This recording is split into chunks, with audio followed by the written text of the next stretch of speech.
বরবাদ হচ্ছি।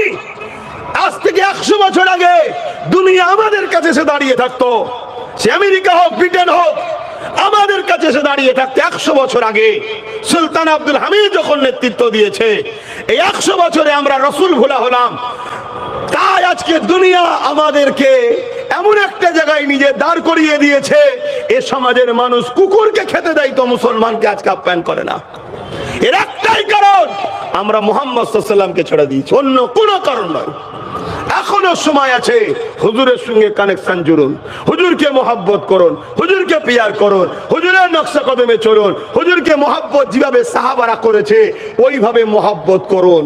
বড় বড় মসজিদ আমাদের বেড়েছে, বড় বড় দাড়ি টুপি বেড়েছে, মাদ্রাসাও বেড়েছে, কিন্তু জিল্লাতটাও আমাদের উপরে বেড়েছে, ঠিক না বেঠিক?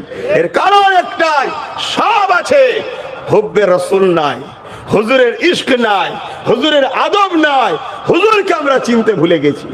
এজন্য আজ আমাদের এই দুর্দশা হচ্ছে। তাই আমি এসেছি যখন, এতটুকু মেসেজ দিয়ে যাব, রাসূলের নাকার হও, নবীর গোলাম হও। বাস নিতে পারলে আলহামদুলিল্লাহ।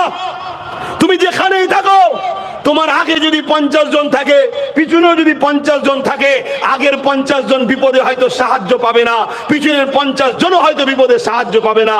তুমি যদি বিছখানে একা মুহাম্মদ আরবির গোলাম থাকো, তোমার যখন বাড়ি আসবে কোনো না কোনো বাহানায় আল্লাহ তোমাকে জালিমের হাত থেকে বাঁচিয়ে দেবে। জোরে বলুন সুবহানাল্লাহ।